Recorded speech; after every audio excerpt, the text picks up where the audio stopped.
Hey, it's Dave Asprey with Bulletproof Radio. Today's cool fact of the day is that if you're worried that you might have killed too many brain cells while you were in college drinking, maybe you don't have to worry about that. It's because brain cells in the learning part of your brain and in the memory part of your brain can regrow themselves. They actually can regenerate. And scientists recently figured out that they can grow stem cells that turn into those parts of your brain. Today's guest is writer, producer of one of TV's biggest shows, NCIS Los Angeles. He's also a friend, and his name's Dave Kalstein. Dave, welcome to Bulletproof Radio. Awesome to be here. You're an enigma of a guy. You look sort of like a cross between like a samurai and a Tibetan. Oh, yeah. You've got, great ink. You're a martial artist. You're a super successful guy here in town, and you also do neurofeedback. Yeah. You're interesting. Well, I think one of the reasons why you say interesting and one of the reasons why maybe people respond to my energy is because I had kind of gone as far as I could go in my career left to my own devices. Everybody has like a personal success formula they work, and eventually they hit a wall. And then it's time to self-examine, and it's like, wow, I might need to go to other places to figure out how to make myself better. And by better, I don't mean value, I mean like how do I enjoy life more? And so martial arts is one of those things for me, and it was through martial arts actually I found you. I train in an art called Sayoc Kali, which is a Filipino martial arts, a family system from the Sayoc family. And after a training session one day, one of the master level instructors said to me, "There's this coffee with butter in it, you should check it out." And my first reaction was kind of like, well, what? But then a lot of what we do in martial arts is like, what? So yeah. I jumped in with both feet, and I went home, and my first cup of Bulletproof coffee was actually made with salted Kerrygold, because I didn't know. I still drank it and I felt awesome. And ever since then, that was sort of my gateway drug into your culture. I got really interested in heart rate variability. I got the vibration plate, started eating Bulletproof, and then neurofeedback was sort of one of the last places I went with it because, first of all, it was a little expensive. I am not one of those guys that came into the Bulletproof culture an expert in neurofeedback. I never really meditated that much either. So really the first time I did it was when I hooked myself up to a Neuroptimal. So by that point, I'm like, I'm just gonna kind of take this plunge here. I loved what it was, and I started listening to more of the podcasts you did on neurofeedback, and which led me to the 40 Years of Zen program. And that, just judging from the awesome response of all the people at the conference, is something that people are very interested in because it's mysterious, it's expensive, and it's very effective, as you say. You said it changed your life.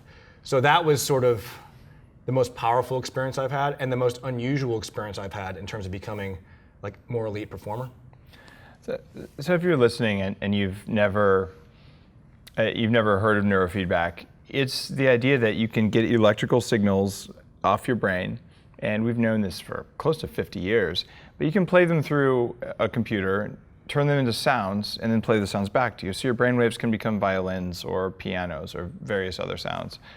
And when you do it, your brain becomes able to know that it's getting a signal from itself. And then you can learn to take charge of it. And the first one you mentioned, the Neuroptimal there, is one of the technologies that I write about on the site. There's lots of info on the site there. And this is something that you did at home. Yeah, I bought a Neuroptimal unit. My girlfriend and I both use it. We still use it. And it's really, there is paste that you put on your head to get the electrodes on, but the effects are great.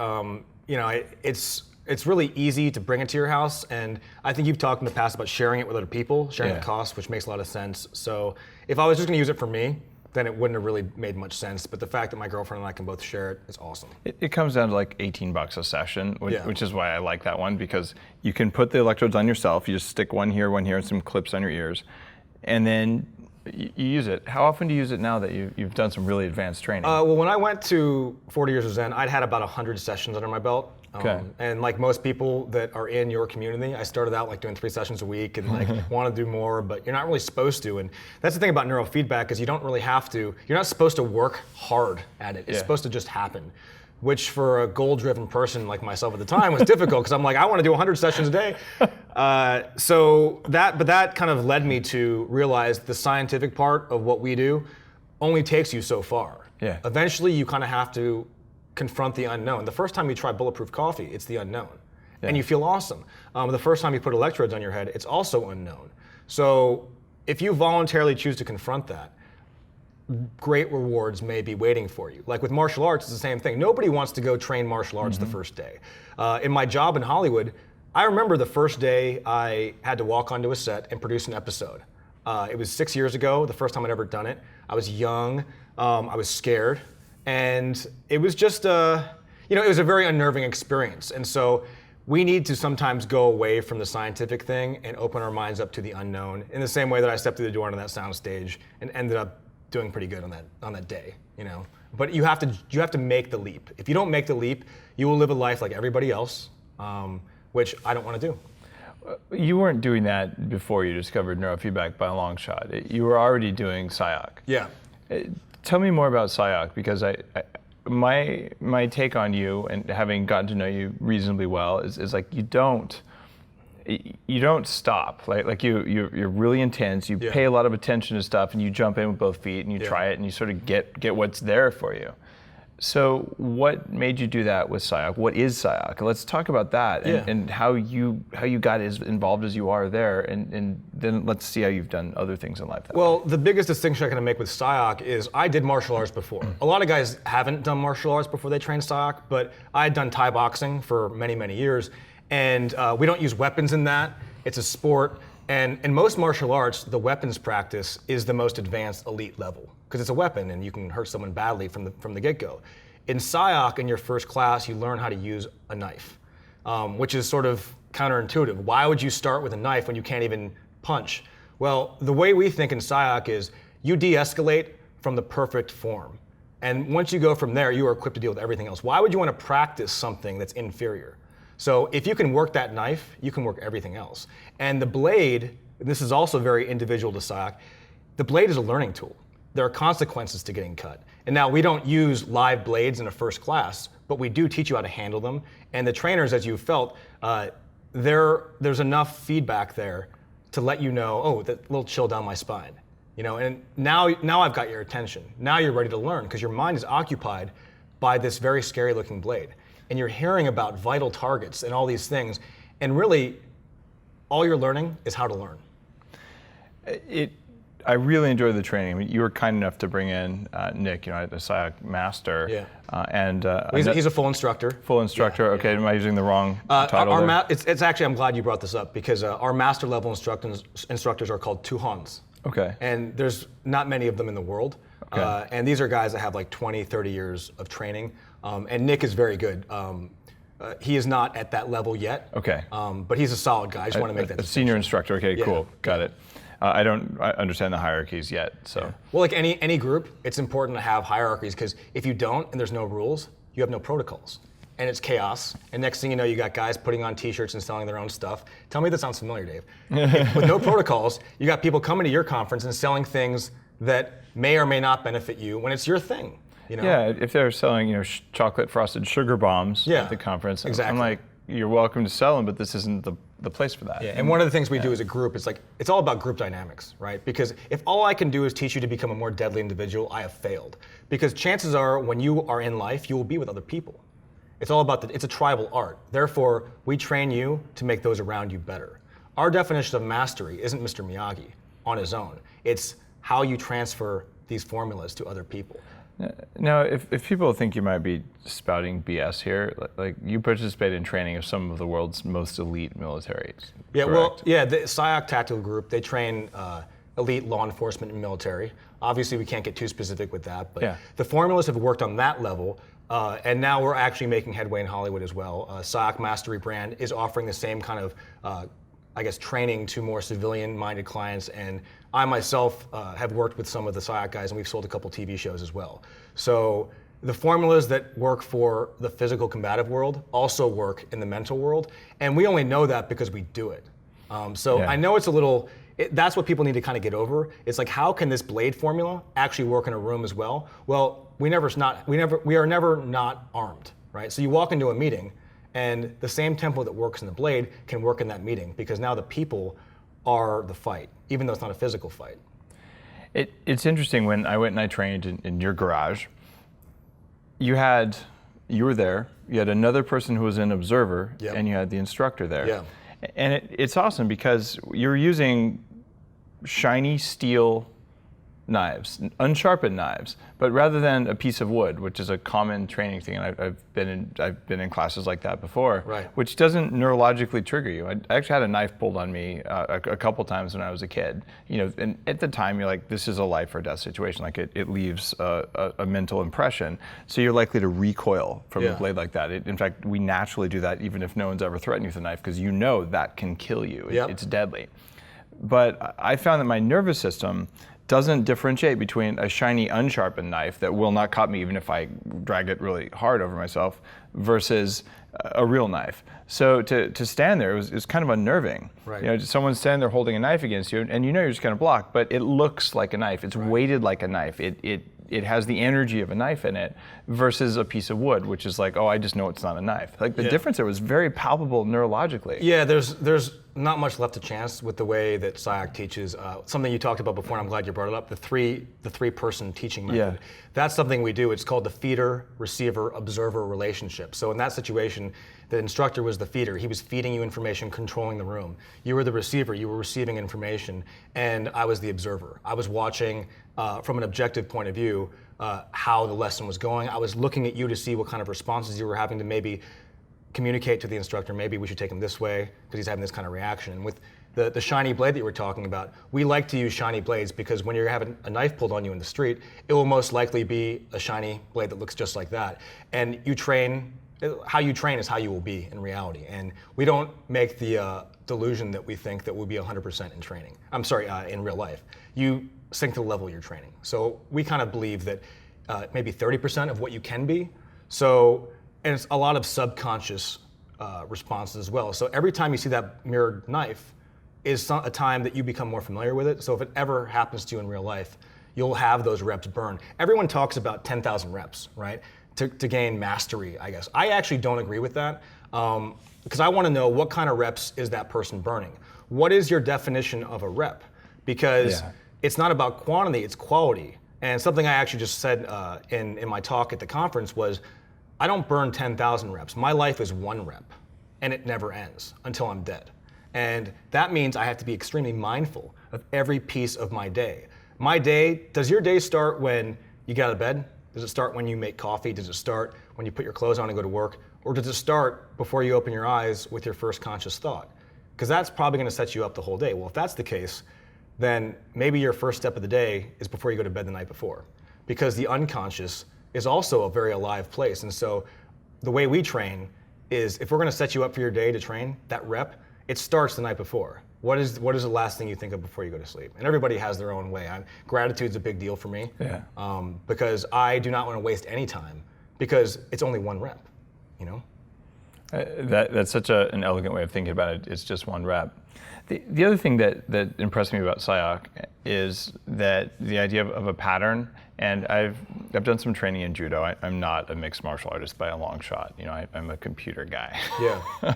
But it's really interesting. None of the other forms that I've seen taught focus as intently on almost like a template, whereas there's usually a movement. So it's always training a movement, but the whole training that we did was really about like it's here, then here, then here, then here, and rather than sort of paint, wipe on, wipe off, Karate Kid kind of stuff, and then you magically put a body there. It was targeted. And the idea of training by pattern and template is way more intuitive for people. They learn better that way, but they also, I think, embody it neurologically faster that way. Is that conscious? Yeah, it is. And by the way, I am not a professional martial artist. I'm like you. I'm just a writer. And so I was not some super warrior when I showed up. So I was in your position as well. I was overwhelmed by the information. So you talk about a template. What are you learning? Most martial arts is like cut him in the neck. What we do is we tell you exactly where you're thrusting. And in that template, you can learn many things. It's not just where the places to strike on the body are. You also learn in that process where you have to protect yourself from being struck. You learn what you do to somebody. What's the trauma? You also learn how to save someone if they have that trauma done to them. So what you saw, that template, it's called 3 of 9. It's actually a formula that teaches you many things because then we don't have to waste time saying, here's a medical management piece because you already learned that in 3 of 9. We don't have to teach you how to draw a blade because you've already burned so many reps of 3 of 9 that you know how to do it. So 1 rep of that 1 template, you're going through so many things in your head. And that's, look, you can call it hacking or you can call it an ideal rep, because the more things you can accomplish in that 1 motion, the faster you will learn and the quicker you will become a master. Something that I love about Sayoc is in other martial arts that I've done, it's like the master level people were always like, well, if you work really hard, you'll eventually get to where we are. In Sayoc Kali, the Tuhans, they all say, if you train Sayoc, you will be a master faster than I was. Because in our culture, it's not about how good you are. It's, you judge a master not by how good he is, but how many masters has he made. And that's why everybody ends up pursuing a path of apprentice instructor, associate instructor, because if you don't want to teach, then we don't really have a lot of use for you, because that means you're keeping it all inside for yourself. It's all about the self. Where are other people, you know? But we also don't want to create clones. You know, there's a lot of different things going on out there at the conference that are awesome, but ultimately everybody has to bring their own spin to it. If everybody came and they had your way of thinking, you'd be like, oh, this is boring. It'd be super boring, yeah. You know, and in the beginning, and this is like anything that you try out, you want to be really good and you want to move like your masters move, whether it's a corporate job or martial arts or my job. But what I realized is that in the Sayoc culture, my masters do not want me to move like them. They want me to move like me. So my reps can then add to the formula. It can make the tribe better. So today when I gave my speech, that may have been a template. A template that would then be teachable and communicable, so you could talk to someone else about a speech? Well, or you were using a template you'd already learned to give the a speech? speech today was the exact same template that you learned your first day of class. The 3 of 9. Yeah, it was our formulas. It's like, what is a formula, right? One of the qualities of a formula is that they are universal, and which means they can apply anywhere. So that lesson you learn with the blade, I did that today in the speech. So, and obviously that's a whole different discussion, but we don't teach formulas that are not universal. If they're not universal, they cannot be a formula. So what I'm talking about is pretty heady stuff right now. And we always say, you have to earn the reps. Like there's stuff in Sayoc that I can't do. I may intellectually know it, but I have not physically earned those reps yet. There are guys that have been doing it much longer than me, and they know how to do it. As smart as I am, we unite the physical, the mental, the emotional, the sensory. It all comes together. Like a lot of people will go to something like a Tony Robbins type thing, and they'll have an awesome weekend, and afterwards they'll be like, well, it all went away after a couple weeks. Yeah. Like I was on this high and this and that, or any of those kind of self-help type things. And for us, that doesn't work because the rep never ends, right? So what's the one thing that's missing from all those other Tony Robbins self-help type things is the fact that you're not doing anything with your body. You know, there's nothing that you can bring away with it. There's no emotional, subconscious connection. You never had the stimuli of the blade. That's why we use the blade as a learning tool. That's why the blade has been used as a learning tool since like primal times. Right. And so you're never learning just one thing. Like something that you always hear students say is, man, you know, I got shotgun with information and then like 3 days later, I realized what you were actually saying. And that's how we know they're learning, because there's no way you can process it the first time. You know, any deep formula, it has to, we target the subconscious basically. So, because life is short, we want to make you good fast, and we want it to be about mastery. We are on a mission to mastery. It's not even really about the knife thing in the end. It's about how do you live your life. When you're putting in your reps, the way you're communicating this, is there a way to, say, use TDCS or some electrical current in the brain or somewhere else in order to make the reps sink in faster? Or would that be like a form of cheating or somehow impure? If it works, it's not cheating. You know what I mean? I love that answer. Like a lot of the people, like there's a lot of guys, like we have a neuro-ophthalmologist that's a full instructor in Sayoc Kali, and I was talking to him about the 40 years of experience, and I was a little nervous because he's like a real doctor and I'm not. And I don't know that much about neurology, but I told him about it, and I was waiting for him to be like, nah, that's a joke. But he said, no, that's legitimate. It sounds extremely legitimate. And so we take everything. You can't be a master if you're not willing to consider everything.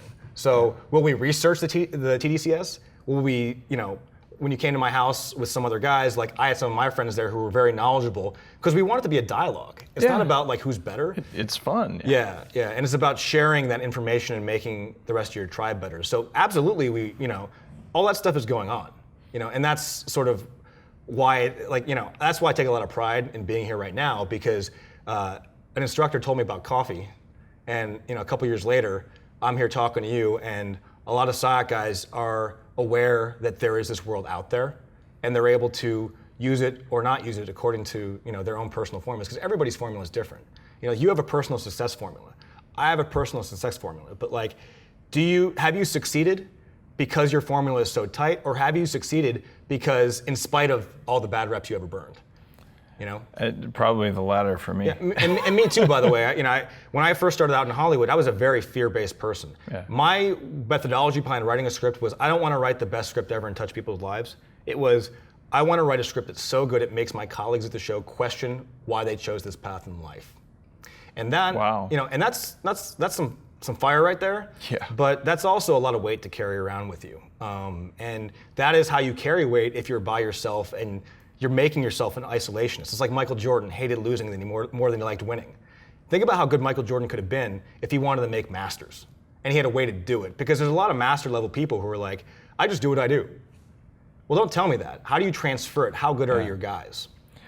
Knowing how to do something and knowing how to teach something are very different skills. Mm-hmm. And early in my career, I spent 5 years teaching about 3 nights a week to other professionals to learn how to communicate knowledge really effectively. Because I believed, I think rightly so, it was more of a hypothesis then, that was a core skill that would teach me more. And I learned my field. I became one of the top guys in my field because I taught it so many times. Mm-hmm. And this is similar to what you do with Sayoc. But at the same time, that ability to take a complex topic and then boil it down, I took that template and I moved it over to nutrition and human performance. But the hard thing is, how do you take masses of data points and bring it down? And it is a template. Yeah. And it's a thing that we learn.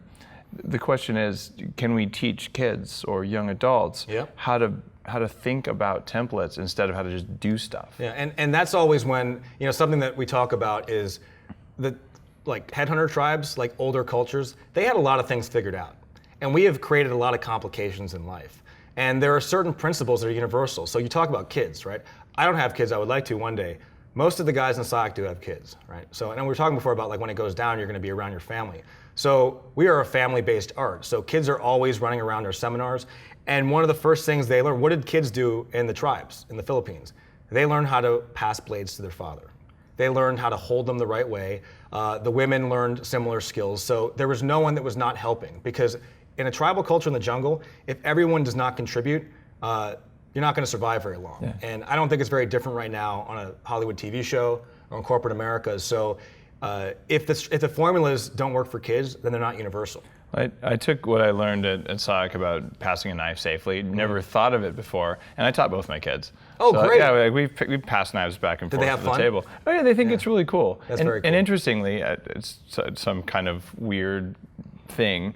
Alan, who's younger, but he's a boy, really into it. Anna, who's a girl, she learned, but just the fire wasn't there, and I have no idea if that's just a random because of who they are, or if that's a gender-specific thing. But it surprised me, because I would have thought Anna, who's loves to climb trees and do stuff, that she would have been into it. But it was kind of like, okay, I got the skill, I'm done, and Alan's more. Well, because the blade is an emotional tool, and boys, they like to swing swords. Yeah. They like to get rough with it. Women, they don't have the same type of emotional response to that, which there are good and bad things to both. It's funny, I'm glad you said that you taught your kids, because there's something in Sayoc, it's a talk that I heard once from one of the master Tuans, and I'd been doing Sayoc for like only 6 months, and we were at this event called Sama Sama, and Sama Sama is like our biohacking conference in that everyone from around the world comes to one place. And every year we do something called the Sayoc. The Sayoc is this big bonfire, and we all have our blades, and we hear tribal drums, and we move around the fire. And why do we do this? Because in the tribes back in the Philippines, they would do this before they would go into battle. The fire is life, but it's also death. And you move close to the heat with your blade, and you feel the balance, the fine line between that. You feel what it is to be alive, and your family's around you, they are also moving. Your brother warriors are there, and you're also moving. And now what have you created? It's not about going out and killing someone the next day. It's about the process, right? You are in the alpha state, right? You are in the flow state. That's how they created it back then, right? So it was always a communal thing. And part of something that came out from that, on my trip, before my first Sayoc, one of the Tuans said, 10,000 hands. Let's talk about that. I always heard it in Sayoc, I didn't know what it meant. And he said, in the tribes, we take our knowledge seriously. So like whenever I give you knowledge, I take it seriously because I know that I didn't earn it on my own solely. There's some things I figured out, but everything that was learned, someone out there paid the price in blood. For us to use a training blade and not a real blade, why do you think that happened? Because something went wrong back in the day. For us to target that one thing first and not the second thing first, that came from somewhere too. Someone paid the price in blood back there, right, before I was even around. And so the instructor said, when you draw your blade, you should not be afraid. Because even though you may be going out into a situation that is dangerous, that may cost you your life, when you draw your blade and you're a Sayoc guy, you don't do it with one hand.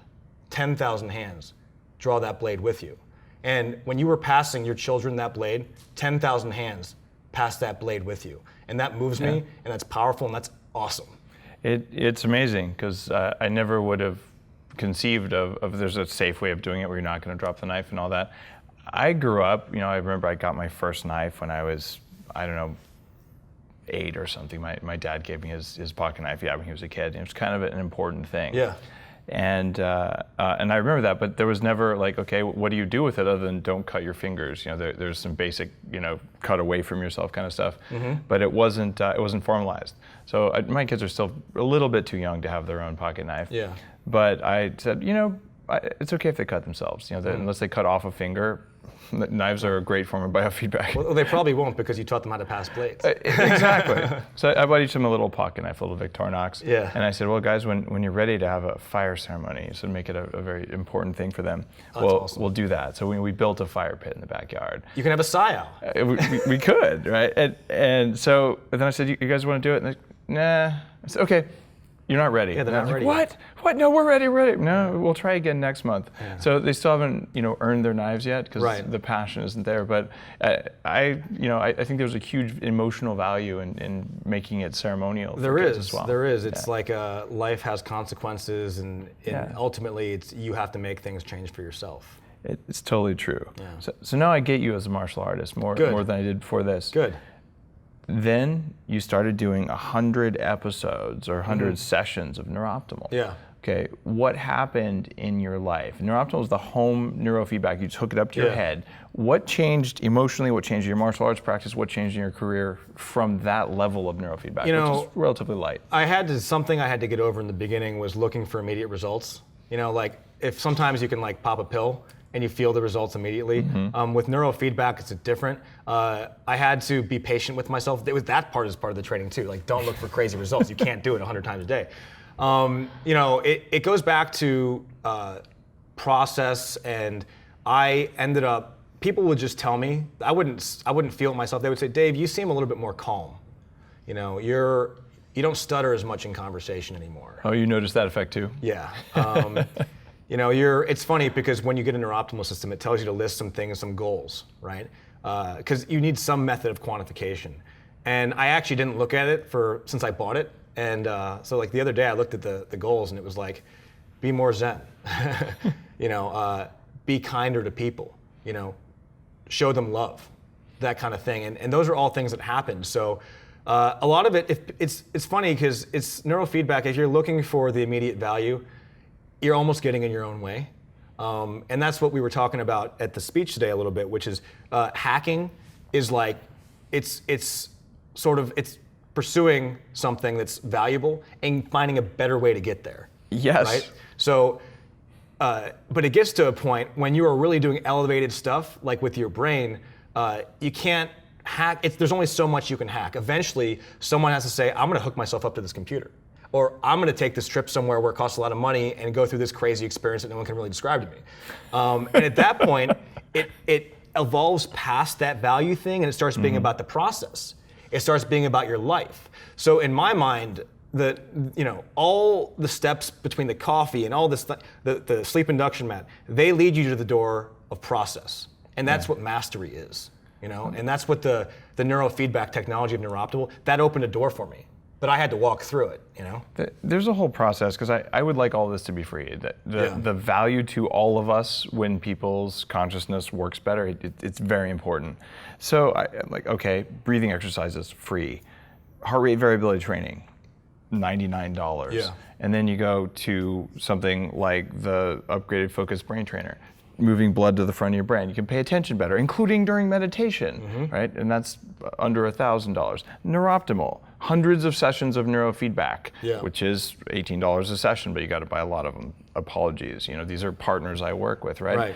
And then the big one, the one that's done the most for me is 40 Years of Zen, but you can see it's a template, it's a process. Start small, do things. Do they make a difference? Do you want to go to the next level? And for me, I've done 6.5, soon 7.5 full weeks with electrodes glued to my head, not counting my neuroptimal sessions. And like that's a significant amount of my life. But I've done it because it's gotten me out of my own way. And I don't know anything that's more effective, or I would do that. Yeah. Now, you explained that you stuttered less, you felt more zen. Yeah. You were like more emotionally... More like open with giving love, expressing love to people. From neuroptimal.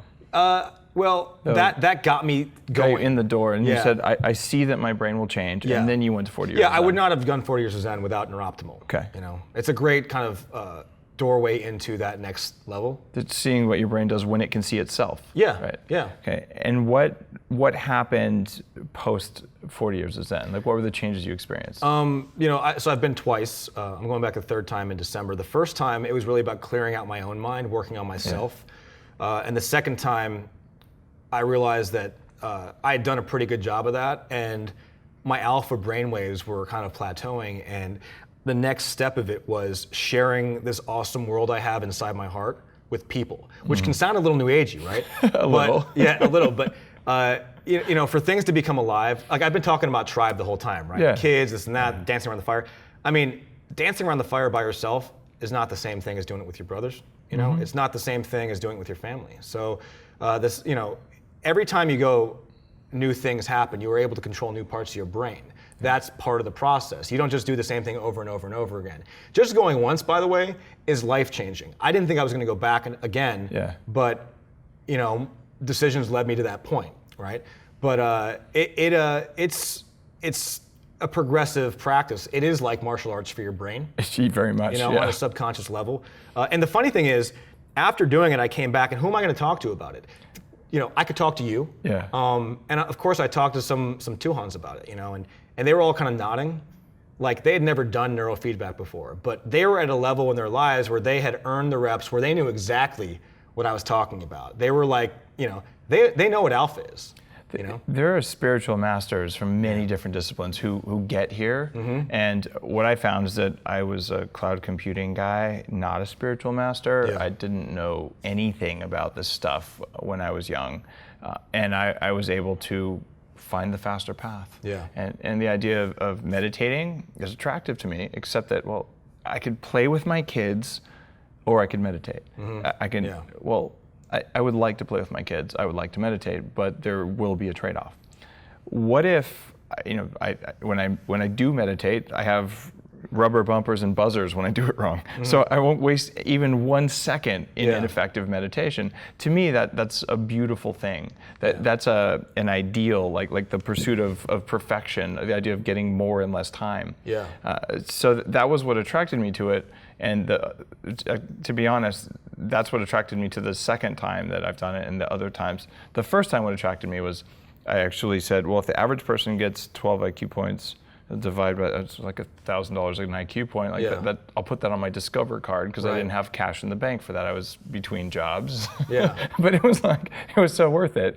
And that wasn't actually the full 40 Years of Zen program. That was a full form of neurofeedback, but without the nutritional and the coaching stuff that I've since put around it. Right. And I don't know, it made a difference for me. So something we talked about the first time, I said, there's not many people you can talk about it with. And I got a chance to do my you do the complimentary coaching call when you enroll in the program. So I got a chance to do it with you after I was done. That was cool. And it was, it was great because I could finally talk to someone about it. And something I remember you said was, it's great that you can express it this way. You don't, I was trying to express myself in a way that was my experience. I was not a spiritual guy. I still wouldn't qualify myself as like some new agey guy. Yeah. I understand there's things that have not been quantified in life, but something that I think is, when you say meditation, people think that you're gonna be in a lotus position still with no mind for like hours and hours. And for some people that works. What 40 Years of Zen did for me was, because it shows you the feeling, it quantifies scientifically the feeling you get when you're in a high alpha state. And by the way, what they do there is not that type of meditation. You are thinking about things all the time. You're working your ass Your off. brain is working. And so a lot of people think, I can't think about nothing for a week. And afterwards, and this is the big thing, if you cannot take the training with you, then it's not of value. Yeah. You have to be able to do it when you leave too. And so that leads me to like, okay, so I don't have the chamber, I don't have the electrodes. What is my own meditation? Because if I hold myself to someone else's definition of meditation, I'm never gonna get it. So my meditation is I'm writing a script and I'm coming to a point where something in my mind says, time to quit, Dave, or that line sucks, or you should start over. It's my ego, right? I recognize that now because I'm more aware. My observer persona has been cultivated. Yeah. So I can see that without emotion. And so what's my meditation? I do not light candles and incense. I have not painted my walls of my room any particular color. What I do is I get up and there's a blade, I have a blade in my drawer and this long, and I take it out to my backyard and I move with the blade. And I don't want people to think that I'm moving like Bruce Lee, because I'm not. It's moving meditation. It moves like this. You'd barely see slow. it. You barely see it moving, because it's not about the emotional value of taking that cut there. It's just me moving. And I am mindful now because there's a weight in my hand and there are consequences to it. And really after 5 minutes of that, I'm up and ready to go back into it. I'm in full alpha state. Now, I'm not suggesting that anyone in your audience without training pick up a blade and go out and do that. That is how I trigger it. And what I would encourage people to do is think about whether they go to 40 years of Zen or do neurooptimal or whatever, what is their mode of meditation? Because it's not a one size fits all thing. Not at all. And so everyone has experienced that alpha flow state at some point in their lives. And so 40 years of Zen lets you know exactly what it is, but then you need to do the work afterwards of how do I recreate this in my life every day? And it doesn't take, you don't have to buy all these toys and when you get to that point. It's like having that state of mind where you know what it takes to get yourself there, Very, very well put. Dave, there's a question every guest on the show has answered. Oh yeah. And you prepped ahead of time, I have no idea. But top 3 recommendations for people who want to kick more ass. You've kicked ass in your career. You're a kick-ass martial artist. Like you're just a cool guy. I gave this one a lot of thought because I listen to your podcast all the time, and I realized that, and it's not. So what is kicking ass? It's the result of a lot of things, right? Yeah. It's the result of training, right? Mm-hmm. Of preparing yourself for life. And so my 3 things, they're questions. How do you respond to life? Because there's 3 different ways. The first way is a reflexive response. That is when something happens that you're not expecting and you cover up physically or emotional and you have no control over that. It's a reflex. Anyone goes through that. That is what happens when you haven't been mindful about your life. The second type of response is the conditioned response, which is you have actually been mindful of the consequences, had some training for yourself, and now you know how to do it, but the problem is it takes thought. And in that moment of thought, you could lose that situation. So you've got the reflexive, the conditioned, the third one is the correct response. And that is when you have trained so much that the conditioned responses are now reflexive. So you're doing it without thought and you're in a state of flow. So everyone in your audience can ask themselves those questions. When I go in a situation, am I responding reflexively, conditioned, or am I correct? There's a lot of people that do things correct. And if you are not in that correct response phase, I would encourage them to think about being more mindful about life and thinking of a formula to get themselves to that point, whatever it may be. It may be Sayoc, it may be knitting in a sewing circle. Whatever it is, I guarantee people can analyze it that way. And if life is 1 rep, do not waste it. Dave, I think people know where they can watch your TV show. Anywhere else you want to send them? CBS, Mondays at 10. If you like what I've been talking about with Sayoc, you can go to sayoc.com. That's SAYOC.com. A lot of information there. We got training groups everywhere. Women, children, guys do it like me. And it's a lot of fun. It's a whole world, and we'd love to have you. And thank you for having me. It's been a pleasure. Thank you, my friend. Yeah, awesome. One of the new technologies that's been most exciting for me is called pulsed electromagnetic fields. This is something developed by NASA during the space program. And it turns out that the right shaped, we're talking about a trapezoidal shaped pulsed electromagnetic field, that's kind of a mouthful, but what that does is it optimizes the expression of more than 120 genes. It also speeds healing, and it turns up fast twitch muscle activation. I re-engineered the coffee process to create the Bulletproof process that makes beans without the toxins that rob performance from you every single time you drink most coffee. We even laboratory test the coffee to verify that the list of bulletproof performance-robbing toxins is not present. So what you get is an ultra-clean bean that makes you feel good all the time when you drink it, and it doesn't cause food cravings the way normal coffee does.